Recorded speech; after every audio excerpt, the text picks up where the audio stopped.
We're about to go on in. Stand by.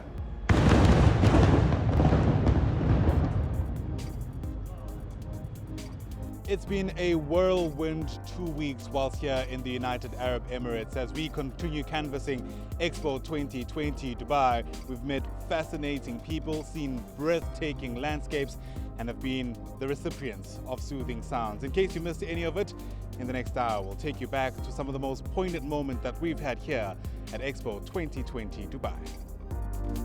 The mega showcase is hoping to attract more than 20 million visitors and will house over 190 nations across the globe. Participating countries, including South Africa, are driven by trying to lure visitors with their visually striking architecture and cultural expressions. After 1994, we had a great story to tell. In fact, just walking through our pavilion, which is where we're at now, you can see a lot of images of Nelson Mandela. There was a great revival narrative. As of late, in the past couple of weeks, that's changed drastically, including the moment where we had the riots in parts of Johannesburg and KwaZulu-Natal. How do things like that impact your ability to promote this country? The riots definitely threw a massive curveball our way. However, people weren't able to travel in and out at that time.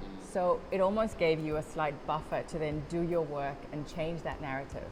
And the joy of being an expat community is that you do become the source of information. I think across the riots specifically, there was a lot of shortage in good news and positivity and a lot of emphasis on the negativity. And I think as an expat, you make that decision that you're either going to drive the positive narratives, not ignoring the negative, but highlighting the things that make us who we are and make us a special country to visit. And that's never going to change. There are going to be flare-ups of negativity. There are going to be flare-ups of issues of violence. But essentially, that's the fabric of our country. So I think the riots was a case of coming out and going, yes, this happened. We can't change the fact that it did. But we need to come out and go, as a country, what we're really good at is healing. So let's share those stories of communities coming together, sweeping up streets. Those stories that brought us as expats to tears, looking at it and going, I wish I was there. And I think that resilience and that bounce back factor is what makes us South Africans. That's very interesting. Being in Dubai is also quite an interesting experience, especially because it's such a multicultural community, for lack of a better term. How do South Africans stand out in that context? I mean, what have you been doing to try and ensure that you're noticed, that the brand is noticed, and that good story that you speak about is also heard? Well, I think working in a media space makes that a little bit easier for me. Right.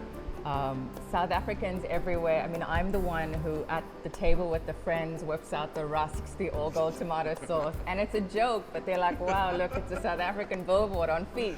But I think it's an active effort, and I think everything in life is an active effort. You choose to focus on the positives. You choose to talk about the positives with your country. Dubai is one of those challenging environments because you're put up against everyone from the entire world. And it's your choice is how you take your nationality forward. You can be one of the ones that sit and grumble at the table about what goes wrong in your country, or you can be the ones who say, guys, you know what, when you get the opportunity, you need to get on a plane, you need to see our country. And that's the choice that I make. So what many people don't know is that several companies from South Africa are flourishing here in the United Arab Emirates. In fact, Paul Potgieter, who's the chairperson of the South African Business Council, says the country is a very attractive partner to the UAE.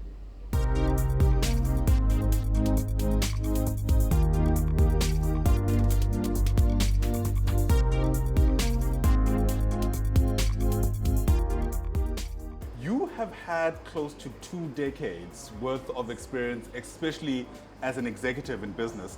I wonder over the years whether you get the perception that South Africa as a place to do business has changed at all. The UAE sees South Africa as truly a phenomenal market and a trade relationship where they can do a lot of business and create a lot of value. So as a South African here, I'm proud of being a South African. But I also think that we've got a very compelling value proposition to the Middle East. Right. So as part of the Business Council, that's essentially what we focus on, is how do we create that trade relationship between the Middle East, UAE specifically, and obviously South Africa. And what's South Africa's footprint in the UAE, at least in the world of business? How big is that? Well, look, I think, you need to understand that if you look at the UAE, the business mix is quite interesting. more than 90% of businesses here are small, medium enterprises. So, even though you look at Dubai specifically, there you see a lot of multinationals. So South African companies, once again, are evolving and expanding into new markets. The UAE gives them this springboard, this corridor to global markets, but also then specifically into Africa. So if you look at the South African footprint of businesses here, I think what you're seeing is you're seeing great South African companies leveraging the UAE as that corridor. Speak to us about how difficult or not it is for South African companies in particular to stand out, especially because, as you've already mentioned, the UAE is this melting pot of such a diverse offering, really. In that context, is it difficult for anybody to know to South African businesses? Where South African businesses do extremely well here is, once again, if you look at our people, our culture is a culture of resiliency, tenacity, and I think that's what foreign investors and the main capital here in the UAE, that's what they really review and value. So I think what makes us very competitive is that, once again, we are able to really crystallize what will make a difference for the market.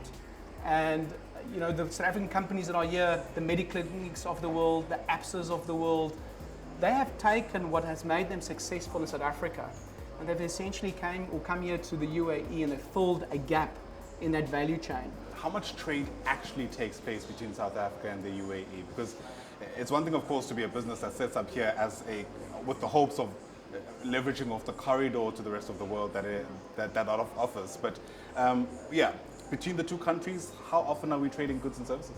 Well, my main takeaway is that the trading is increasing. Right. Even in COVID, we saw a diversified value chain between the UAE and South Africa. Typically, the main trade is still agri, but you also still see a lot of services now also being developed across South Africa and the UAE. Team South Africa is riding under the banner, think South Africa, think opportunity. That's really the drive home message, if you like, whilst we're here at this Expo. Help us locate that in the world of business. We take a step back over the last 5 years. The South African Business Council typically gets clients that want to expand into the UAE, and our role is to truly help with that facilitation and how we accelerate that development. And I think what makes it unique for South Africans and South African businesses, once again, is that they can have easy access with a partner like South African Business Council and other institutions to help to land and to really expand those type of services. So I think that's where it becomes quite a unique, not only relationship, but there's a very mature value chain to de-risk expansion into the UAE. And from the UAE onwards, you can then really expand into the greater GCC. Right. And we're seeing a lot of businesses also going into North Africa and then into Africa. So it's a unique market where you have this mature market, this mature environment, and then also with this leadership construct. If you look at the type of leadership we have here from government as well, all these things combined really makes it very compelling for businesses to look at the UAE and to look at Dubai as an epicenter to be successful.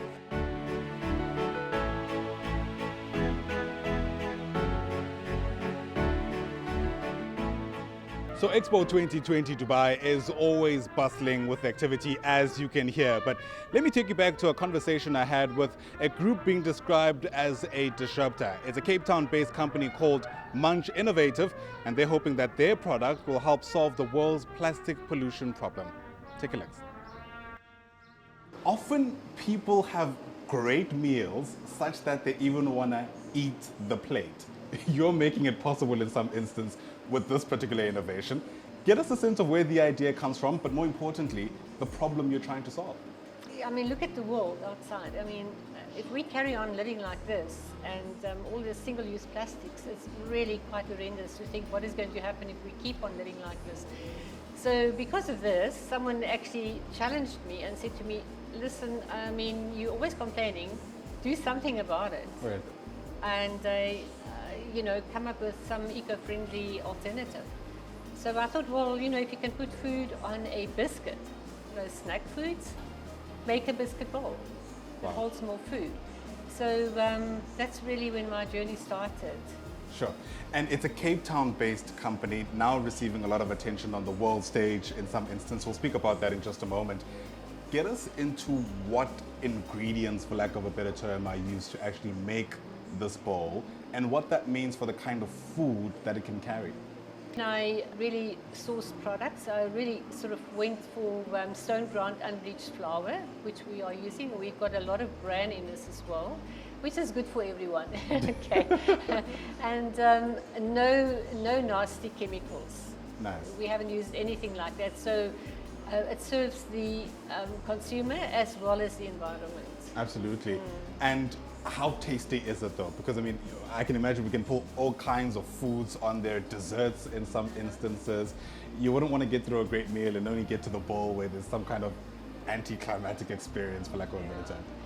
Well, you know, we got the plain and the sweet one. Now, Okay. the plain bowl, we don't want to flavor it too much, and we don't want to put too much salt in. You know, we want to keep it healthy as possible, and we're not competing with the food that is going into the bowl. Yeah, you know, you think of a taco, you think of a wrap, something like that. So what's inside your bowl, that's really what makes it taste. So it actually absorbs some of the flavor that you've got in the plate. And I eat the, you know, like a biscuit, I sort of eat the bowl as I go along with my food. So it's actually quite Yeah. a lot of fun. How far does an innovation like this go, do you think, in trying to at least claw back at some of the, let's call it actually wasteful consumption of plastic that we have across society? Well, I mean, this is becoming a huge problem now, and most countries, fortunately, are now also banning single-use plastics. I mean, like your single-use plastic bowls, your single-use plastic spoons and forks.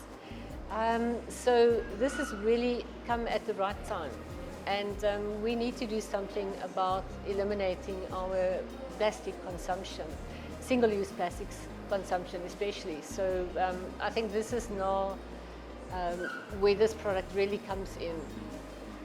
And given the scale of the problem, how is this product being received? I know you've had moments, you've won the top innovation award, I think, out of 90 countries in China. That was in 2014. China. Yeah. There's been some recognition from Expo Live 2020. How are people who are really into innovation and are looking to find companies like yours receiving this product? Well, you know, like any new product, it takes a lot of effort, and a lot of people need to get used to that. Now, the funny thing is, a child or youngsters, they will just feel the product and they will just start eating it, you know, like it's a taco or something like that. But grown-ups are, I don't know, you know, they take a little bit more time. They want to, can I really eat this product? Because Can we're I not really used eat to eating it. If anything, you're always scolding children not to eat their plates, and now there's an opportunity to actually eat it. But you look at an ice cream cone. Yeah. I mean, you know, everyone eats the ice cream cone. They love it.